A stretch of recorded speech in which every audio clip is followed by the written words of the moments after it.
Hello and welcome to American History Mysteries. My name is Kira Tomchek, and this week we'll be talking about the 44-year-old case of the Golden State Killer. Whatever was not human that took over the Malaysia Flight 370 didn't take over the world on April 18th, so here we are. The Golden State Killer caused a series of killings, rapes, and assaults from 1976 to 1986 in the Sacramento area of California. This killer was known as the East Area Rapist and the original Night Stalker. This dangerous man is suspected of 51 attacks and 12 murders. Once DNA tests became available for investigators, they were able to confirm that it was the same man who committed 3 of the attacks that had previously been blamed on the East Area Rapist. Paul Holes, who investigated the case for the Contra Costa County District Attorney's Office, explained that he connected the dots by matching the DNA of the East Area Rapist to the original Night Stalker. In 2001, DNA evidence determined the East Area Rapist was the same offender as the original Night Stalker. Investigators have searched for the sadistic criminal for 40 years, and with recent evidence suggesting he may still be alive, in 2016, the FBI Sacramento announced a national campaign and $50,000 reward to identify the perpetrator. Jane Carson Sandler became the first of the Golden State Killer's recorded rape victims on June 18, 1976. Jane Carson Sandler said she used to live in Citrus Heights, a suburb of Sacramento, when a man broke into her home and raped her while she and her 3-year-old son were tied up. HLN made a documentary on the case, Unmasking a Killer, that explained Jane's traumatic experience. Jane said she was dozing off in bed with her son after her husband had left for work, when she abruptly was awoken by an intruder. She explained that a masked man stood in her bedroom doorway, holding a large butcher knife and shining a flashlight in her face.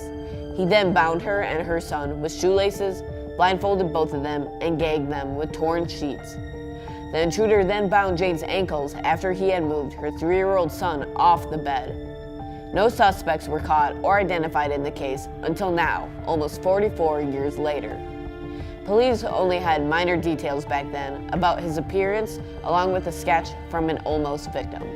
The Golden State Killer continued his horrific crimes by raping more women in the area, typically when they were alone or with their children. By 1977, the list of the victims expanded to couples residing in their own homes.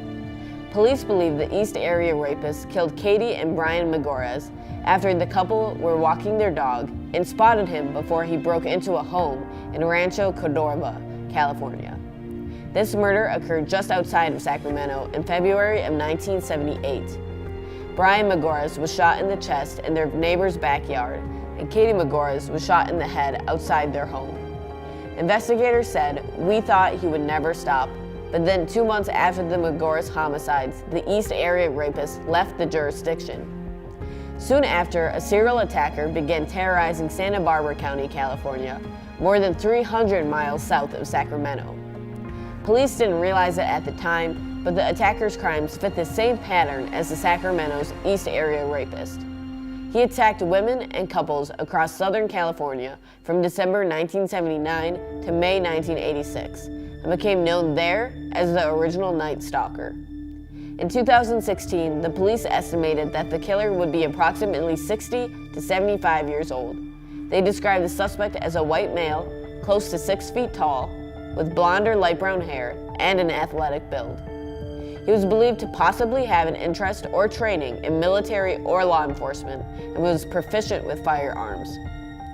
Now, 44 years later, California police believe they found the famous serial killer. James DeAngelo is suspected to have murdered 12 people, including Katie and Brian Magore. He is also suspected of committing at least 50 rapes in at least 10 different counties in California. DeAngelo is now 72 years old and in custody as of Tuesday, April 24, 2018. Detectives matched a discarded DNA sample from his home to evidence in the 44-year-old investigation. DeAngelo was arrested not far from where the Golden State Killer committed his crimes. He was taken into custody at his own home in Citrus Heights, the same suburb Jane Carson Sandler was brutally raped. After hearing about DeAngelo's arrest, Jane said, "When I think back about all of the lives that he destroyed and all of the folks that he has affected over all these years, I can't help to get angry. I want to punch him. James DeAngelo faces capital murder charges in connection with the killings of the Magoras in 1978. He is being held without bail in Sacramento and is accused of murder by authorities in Orange and Ventura counties. The surprising factor of the case is that DeAngelo was a former cop in Auburn and Exeter, California. He was a police officer for 6 years from 1973 to 1979. And DeAngelo was fired in 1979 from the police force for shoplifting. He shoplifted a can of dog repellent and a hammer from a Pay 'n Save.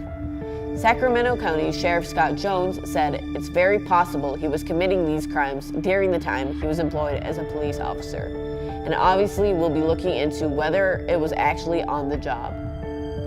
DeAngelo married in 1973, but later divorced and lived with his daughter and granddaughter until he was arrested this week. James DeAngelo has been charged with 12 murders as of April 26, 2018. Police waited outside DeAngelo's house for days, monitoring DeAnglo's movements. Authorities finally moved in and arrested him without incident at his home in the Sacramento suburb of Citrus Heights. American History Mysteries will be right back after this short break. At the University of Wisconsin-Whitewater, we're passionate about learning. Our talented faculty members blend teaching with research, creating hands-on learning experiences for students. Warhawk Pride thrives at UW-Whitewater, where student-athletes excel on the field and in the classroom, where diversity is celebrated. A tradition of excellence 140 years in the making. Find your passion here.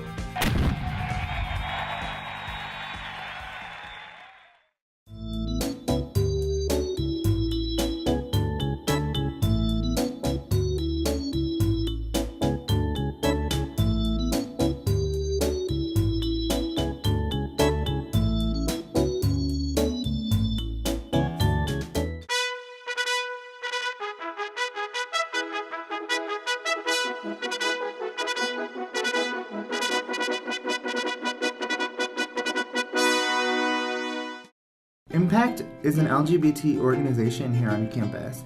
It allows individuals with any identity to come together in a safe space to provide education and awareness of LGBT issues for the community. Some campus events that Impact hosts are the Second Chance Dance, Coming Out Day, and the Drag Show. For more information, stop by the Pride Center located in the Warhawk Connection Center in the UC, or visit our Facebook or Instagram pages for more information or our meeting times.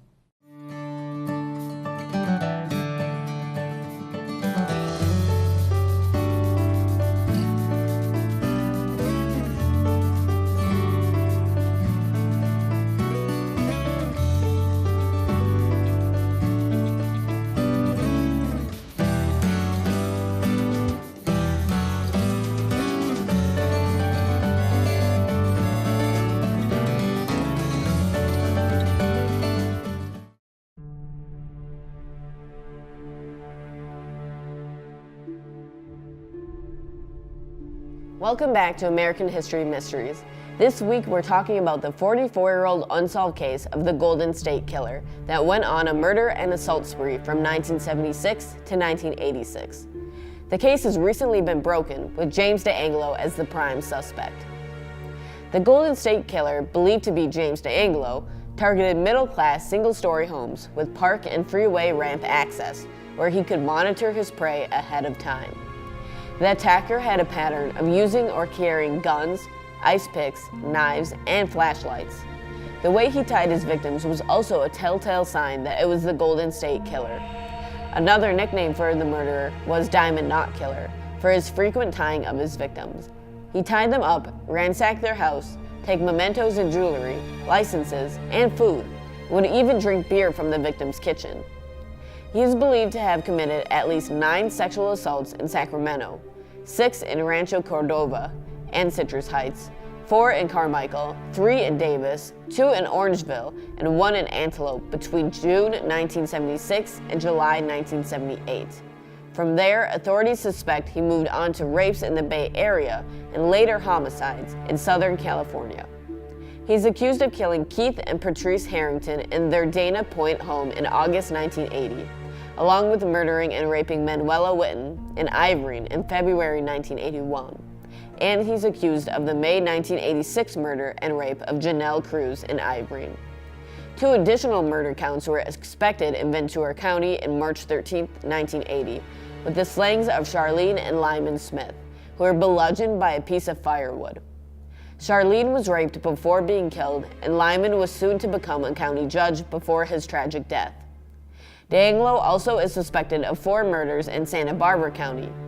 Robert Offerman and Deborah Manning were killed on December 30, 1979 in Goleta, and in July 1981, Sherry Domingo and Gregory Sanchez were killed a few blocks from the Manning and Offerman murders.